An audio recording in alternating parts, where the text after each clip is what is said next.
You're not going to believe this, or maybe you will, since it's 2019, there's apparently no limit to the size of the Democratic field. Montana Governor Steve Bullock is teasing a big announcement, and it looks like he's going to run for president of these United States. Bullock's got a sort of neat tweet-length case for his candidacy, elected twice statewide in Montana, of all places, where Trump won by 20 points. But that very same profile would make him the single most formidable Democratic challenger to incumbent Republican Senator Steve Daines. And Bullock is not alone in that regard. Many Texas Democrats thought Beto O'Rourke, fresh off his impressive performance against Ted Cruz, was best positioned to challenge John Cornyn, but O'Rourke is running for president instead. John Hickenlooper, the two-term former Colorado governor, would make a top-tier challenger for the most vulnerable Republican incumbent senator of the lot, Cory Gardner. But Hickenlooper, too, is running for president and currently polling at 0%. Stacey Abrams, widely viewed as the best positioned challenger to take on Georgia incumbent David Perdue, but she said recently she is not going to run for the Senate. So, Democrats have an enormous presidential field and a very real and pressing issue in the U.S. Senate. Here with me now to talk about the Democrats in the Senate, Barbara Boxer, herself a former U.S. Senator from California, and now co-host of the Boxer podcast, and Norm Ornstein, a resident scholar at the American Enterprise Institute, co-author of One Nation After Trump. Senator Boxer, what do you think's going on here? Well, I think it's really a non-issue that some of the more famous people have decided they don't want to be part of a legislative body, and I'll tell you why. I think there are three factors that will weigh into whether we take back the Senate, and boy, I hope we do. One is recruitment, but sometimes you get some fresh face, and that person is going to win. In my race, I ran against an establishment lieutenant governor. I won, I got there. Now, secondly, the top of the ticket. Remember, this is a presidential year.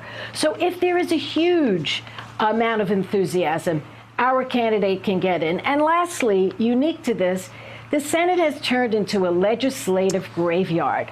So no matter who is running, that is an issue. Legislation about education, healthcare, gun safety, they all go to the Senate to die. So I think those three factors can make up for not getting your star. I think your last point is so astute, and Norm, you know, you've sort of chronicled the decline of Congress, both in how it functions and its power, and it strikes me that there's something sort of perverse and insidious here, which is that Mitch McConnell has so sort of broken the Senate in many ways that it's a far less appealing place for people to go join when they look at what it looks like. And that is catch-22 here, I think, Chris, and Barbara's right about that. But I think the larger point is what McConnell has done to the Senate.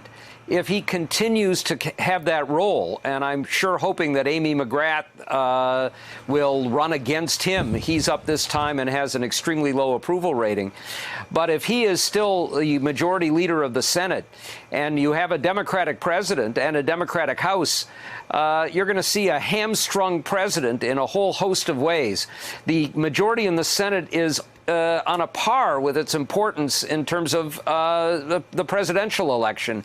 And while Barbara's right that there are many factors there, whether candidates can raise the money, have the name recognition to pull in the small donors, have the ability to get out there and compete when there's going to be a ton of dark money used against them, fresh faces can matter, and Beto showed that in Texas.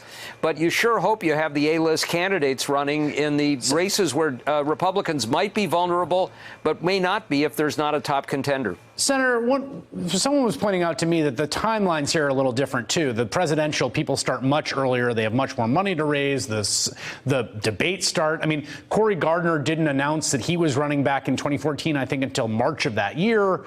People announced a lot later, and there's a lot of time for the Senate field to shake out in different ways. Well, in getting ready for this important interview with two terrific people, I did call my contacts at the DSCC. They are very excited. They say it's going to be another year of the woman. They could have 6 women candidates, which is huge, out of the 8 races, and a lot of veterans are going to be running. So I could tell you, if you're trying to persuade someone who wants to be an executive to run for the legislature, which the Senate is, the best legislative body in the world, in my opinion, or certainly was when I was there. Sometimes when you have to work too hard to persuade someone, they're not the best candidate. And I could tell you, we could have another year of the woman, and we could have people who are going to shake things up, and that could redound to our benefit. People may be looking for that this time. Yeah, it's a very good point that, I mean, this is something Stacey Abrams, I think, has said quite forthrightly, which is that she wants to be an executive. That's the position she views herself as sort of pursuing and best at, and I think it is important that people run for the position they actually want to do, because if you win, that's the job you're going to actually have, right, Norm? Yeah, and I mean, the other problem, of course, is that you're right about the timelines, and we're probably going to see this presidential field shake out pretty rapidly after Iowa and New Hampshire, maybe even just after Iowa.